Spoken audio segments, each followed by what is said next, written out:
In today's lesson, we're going to distinguish the difference between formal and ionic charge, and then we'll learn how to calculate each of these on a given molecule.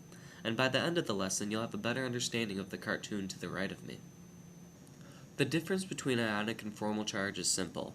Ionic charge involves the charge of a molecule as a whole, while formal charge deals with specific sites within a given molecule.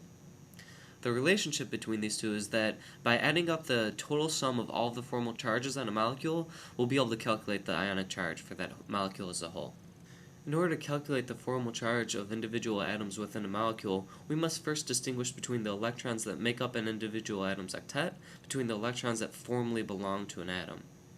This difference is revealed by looking at the Lewis structures for a given molecule.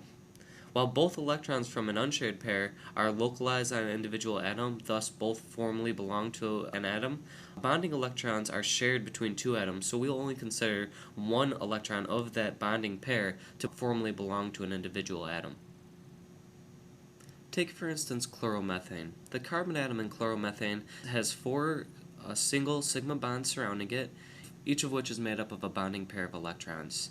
And what we learned from the previous slide is that only one electron from each bonding pair will formally belong to that carbon atom, giving this carbon atom a total of 4 electrons that formally belong to it. In order to calculate the formal charge on this carbon atom, we must turn to the periodic table. Carbon is a group 4 element and is normally expected to have 4 valence electrons in its outer shell. And since the carbon atom in chloromethane has 4 electrons that formally belong to it, these two numbers cancel out and that carbon is neutral. If we then take a look at the chlorine atom in chloromethane, we could see that it has 3 electron lone pairs surrounding its shell, and since these electrons are localized on that atom, we'll consider every electron in those pairs to formally belong to the chlorine atom. And we also have a single sigma bond, so one electron from that bonding pair will contribute to the chlorine atom. Thus, chlorine in this case has 7 electrons that formally belong to it. Chlorine is a group 7 element, so these numbers cancel out once again, and the chlorine in chloromethane will also be neutral.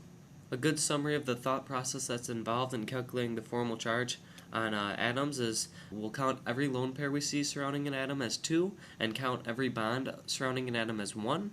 We'll add up this total number, and we'll subtract that from the normal number of valence electrons for an individual atom that can be obtained from the periodic table. This will give us a formal charge. So now let's move on to the nitrate molecule. If we take a look at each of the lowermost oxygen atoms, each has 3 non-bonding lone pairs and 1 single bond, so they would have a total of 7 valence electrons. Oxygen is a group 6 element, so if we did 6 minus 7, that would give each oxygen atom a formal charge of -1. If we take a look at the upper oxygen atom, we can see that it has 2 lone pairs and 2 bonds. So there's 4 electrons from the non-bonding lone pairs and 1 electron from each bond. Thus, 6 electrons formally belong to the upper oxygen atom, and this oxygen atom would be neutral.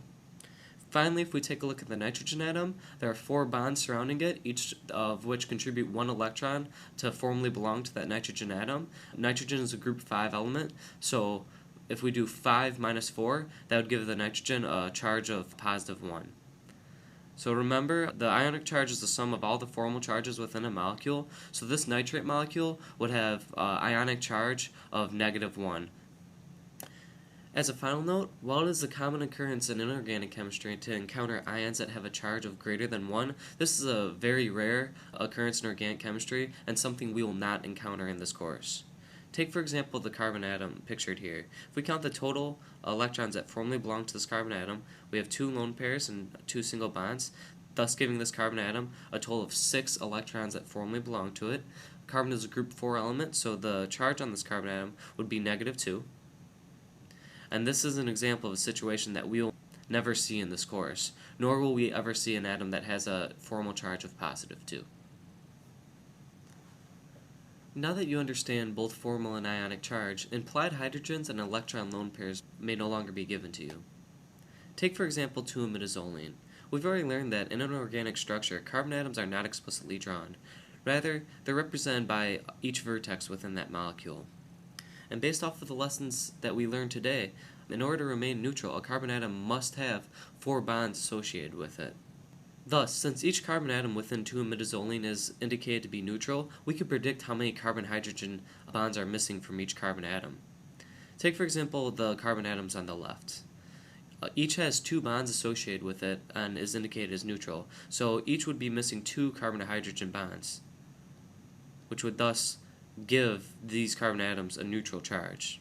If we take a look at the carbon atom on the upper right, we can see that it has three bonds, a single bond and a double bond, so it would be missing one carbon to hydrogen bond to remain neutral. A quick note about implied hydrogens is that we will only not draw carbon to hydrogen bonds. Any non-carbon atom that's bonded to a hydrogen will be indicated, as seen for the nitrogen atoms, which show the nitrogen to hydrogen bonds.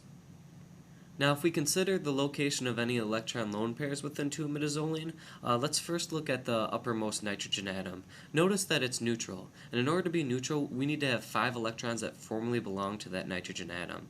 Well, we could see that it would have 3 single bonds, so that's 3 electrons so far. So by adding 1 electron lone pair, we would give this nitrogen atom a charge of 0. However, if we look at the lower nitrogen atom, we could see that it's positively charged. And we could see that it has 4 bonds, 2 single bonds and 1 double bond, and thus 4 electrons would formally belong to that nitrogen atom. Nitrogen is the group 5 element, thus this nitrogen has a +1 charge and is not missing any electron lone pairs. Much of the material for this lesson was taken from Pushing Electrons by Daniel Weeks, and in order to practice the concepts that we've learned in today's lesson, please complete the rest of the Building Blocks Learning module in ACE.